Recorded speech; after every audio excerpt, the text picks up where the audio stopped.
noise around us feels louder than ever. Everywhere a pull to take sides, to draw lines.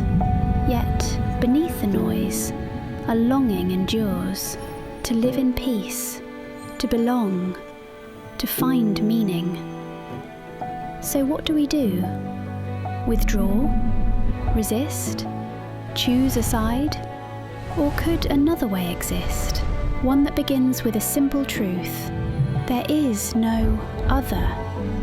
The pain of one is the pain of all. The hope of one belongs to all. Everywhere, groups of people are widening the circle of us.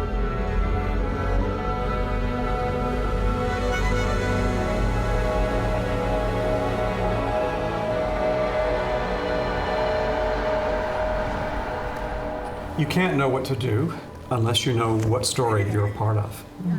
And the insight we have from Baha'u'llah is that we are part of the story of the maturation of humanity. A new story is taking shape, quietly, patiently, together.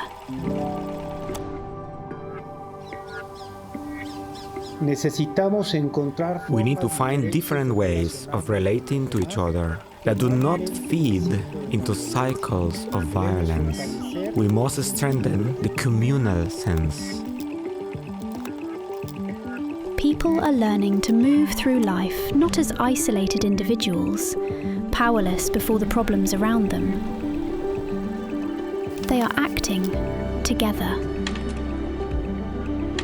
Amid so much material and emotional ruin, we have also witnessed something luminous.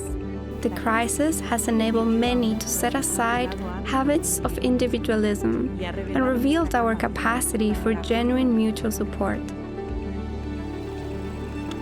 It's easy to assume disaster brings out self-interest, but we actually saw the opposite. Generosity was everywhere, and it gave us a lot of hope. What appears in times of trial is the same spirit of service taking root in daily life. The habit of learning to serve together. A young person who serves, reflects, and studies carries that same spirit into every space of life. What distinguishes youth from other stages of life is their courage, flexibility, and energy, along with their eagerness to create social change. Education is a means to learn how to be more noble, how to be gentle. It teaches us to be practitioners of peace, through knowledge, through empathy, through trust.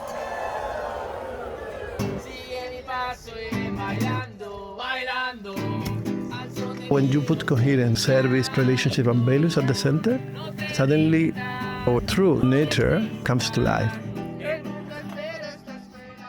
For these young people, their professions become fields of service, where they approach science and religion as two harmonious ways of knowing. If we take this notion of a human being being both a material and a spiritual being, and an understanding of health that recognizes that both our material and our spiritual natures can be impacted by both health and by disease, we would come up with different approaches to addressing some of the challenges that we are encountering within our fields. When challenges appear, they no longer ask, "How can I get away from this?" but "How can we face this together?" I guess society shapes us in a manner that is quite individualistic. But I think in some places this culture is beginning to change. A lot can be achieved when people cooperate.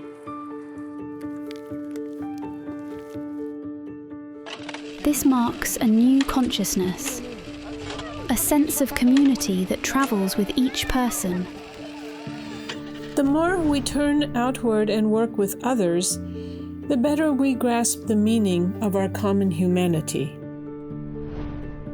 Families, too, are being reimagined, not as solitary households, but as a supporting network, serving side by side. They make decisions together and support one another equally. But these patterns also influence service beyond the home. It's very inspiring for the neighbors when they just observe a father not just bringing money or providing the means, but he's himself engaging in teaching morals to his children together with his wife. When there is unity in our family, we can form a community. And when there is unity and love in the community, only then can its light spread throughout the world. What takes shape is more than cooperation. Labels begin to fade. What matters is the shared longing to build a better world. When we speak about identity, what comes to mind is our ethnicity, nationality, religion, or gender.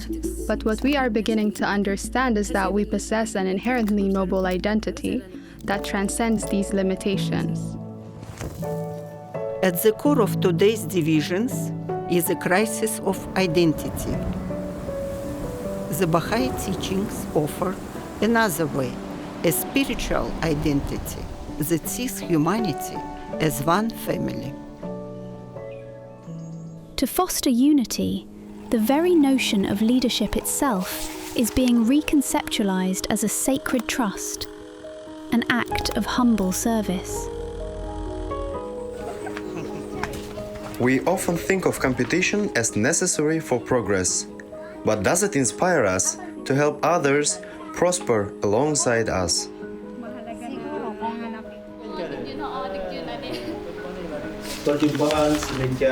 This forum is for us to profoundly consider and discuss the development of our villages, both spiritually and materially. Wherever people gather to learn, to decide, to build, they discover themselves as protagonists in a joint story of progress. The Baha'i community's commitment to gender equality and justice is rooted in the belief that all human beings are created to carry forward an ever-advancing civilization, and that gender equality is a prerequisite for peace. A number of women were very keen, and they said that they would do everything that they can to see to it that a secondary school is established within the village. This project has inspired many people to reconnect with the land and to rediscover the joy of planting.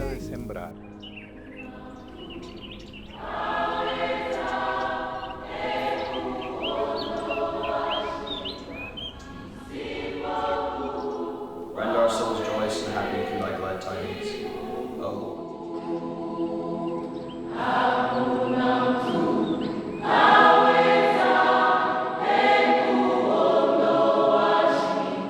These are the havens of peace, glimpses of new patterns of life that people are learning to build through collaboration. Ang Pambansang Bahá'í House of Worship. The National Bahá'í House of Worship will serve as a beacon of hope for the community, inviting everyone to gather, to pray, and to live in unity. Arts festivals have reinforced people's belief in generosity of friends and strangers alike. Art has great power to create connections among people. The atmosphere at the House of Worship fills you with hope. Building these havens will take the efforts of many generations. This generational effort finds its most poignant expression in the land of the Bahá'í faith's birth. The process has been happening for 150 years. It's only with the emergence of the full picture that we can look back and say they were building these communities, they were creating the environment in which women could be more effective, in which children's education was at the centre of the community, central concern of the community, in which these ideas of collaboration and consultative decision making were central.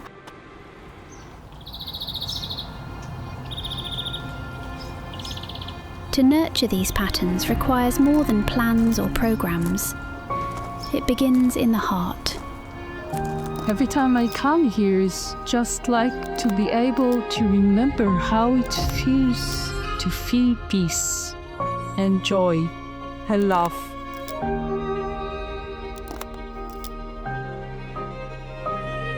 When we look upon others and see no stranger, when our hearts kindle with kindness for all who cross our path, something shifts. If there is joy, there is also hope. Hope helps you find joy. This is the beauty of this place, the diversity of people coming together to bring people together for peace.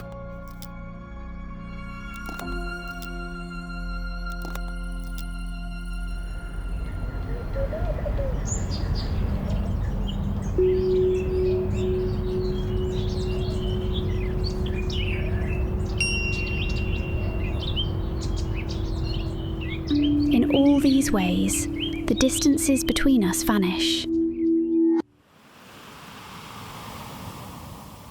And on the same ground where difference once stood, we learn to walk hand in hand. The life of Abdul-Baha saw no separation between friend and stranger. Now, as his shrine rises, it stands as a gentle invitation to nurture spaces of belonging and shared purpose.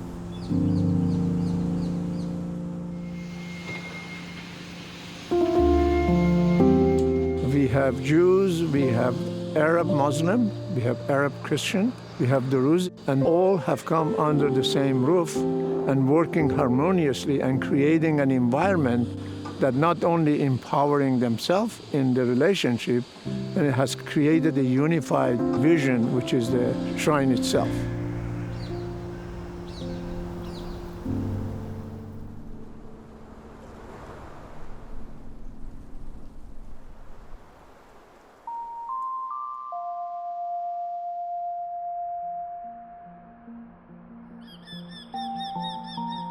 Humanity's story is not one of decline,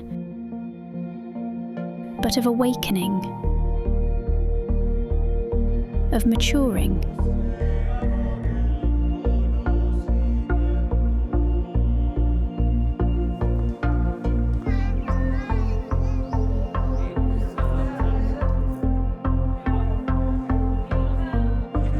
Through every act of service, every gesture of understanding, the oneness of humankind comes more clearly into view.